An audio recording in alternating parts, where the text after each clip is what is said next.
हरिवंश को ये पहले समझ में नहीं आता। तभी वो देखता है कि गांव की तरफ से दौड़ती हुई आत्माएं हरिवंश के पास आ रही हैं।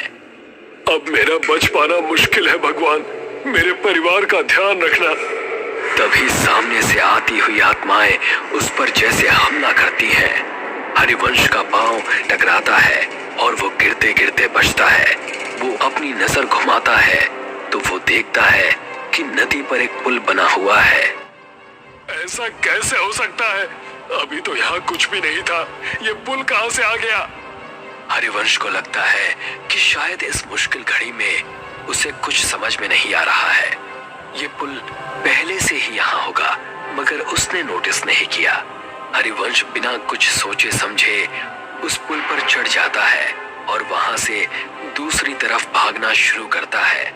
भागते भागते वो ब्रिज के सेंटर में आ जाता है और यहाँ पहुंचते ही उसकी नजर नदी की दूसरी तरफ पड़ती है, जहाँ उसका परिवार में रहने वाला इंजीनियर भला उनके सपनों को कैसे पूरा कर पाता।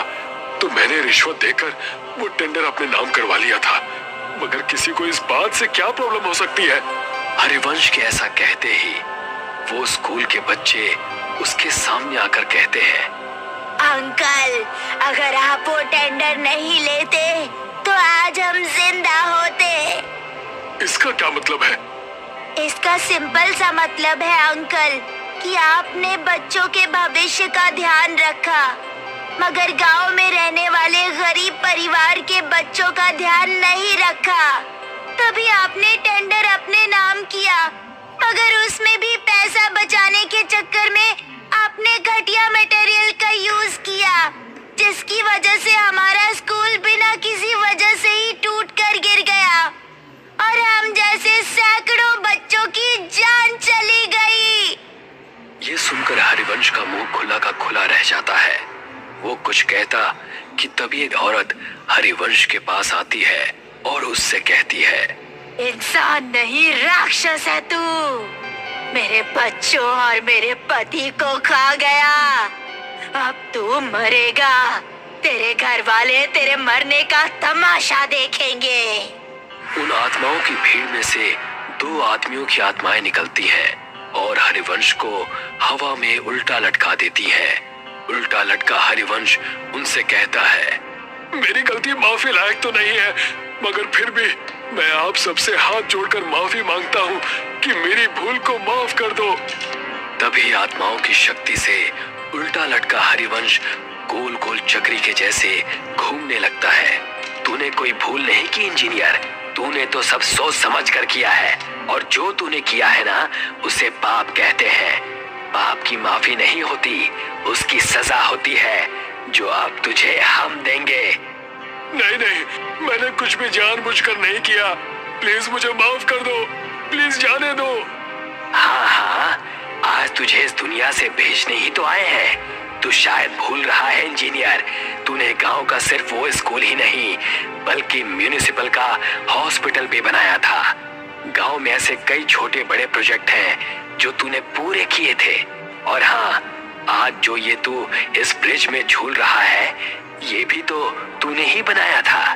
तुझे अंदाजा भी है कि तेरे बनाए गए सभी प्रोजेक्ट्स का एक जैसा ही हाल हुआ है, तो तू एक दो नहीं बल्कि हजारों मौतों का अकेला जिम्मेदार है। ये सब सुनकर हरिवंश को अपनी सारी काली करतूतें याद आ जाती हैं और वो उन सब से कहता है, हाँ, मैं सब कुछ स्वीकार करता हूँ, मैं सारी गलतियां मानता हूँ, मैं इन सब का दोषी हूँ। मगर हर माँ बाप अपने बच्चों की खुशी के लिए कुछ भी करता है, तो मैंने भी मेरे बच्चों के भविष्य के लिए ऐसा किया था। हालांकि मैं अब ये बात मानता हूँ कि मैंने जो भी किया वो सब गलत था। हरिवंश की माफी से किसी को कोई फर्क नहीं पड़ता और देखते ही देखते वो आत्माएं वहां से एक एक करके गायब होने लगती हैं। हरिवंश को समझ में नहीं आता कि ये सब क्या हुआ। वो हवा में उल्टा लटका हुआ है, उसे पुल पर कोई नहीं दिखता, सब गायब हो जाते हैं। वहां उसके परिवार को चिट्ठी मिल जाती है। वो दूर से ही अपने परिवार को नदी की दूसरी तरफ जाते हुए देखता है। जिस ब्रिज के ऊपर वो उल्टा लटका है, वो ब्रिज भी धीरे धीरे गायब हो रहा है। हरिवंश जैसे ही खुद को खुले आसमान के नीचे नदी के बीचों बीच उल्टा लटका हुआ देखता है, वो देखता है कि उसके आसपास उसी की तरफ बाकी की आत्माएं भी उल्टी लटकी हैं। वो उन्हें देखकर डर जाता है। तू और तेरा साथ देने वाले सभी लोग अब इस दुनिया में नहीं हैं और आगे भी जब जब तुझ जैसे लोग ऐसा काम करेंगे हम उन्हें सजा देने आते रहेंगे। इतना कहकर वो सारी आत्माएं हरिवंश पर झपट्टा मारती हैं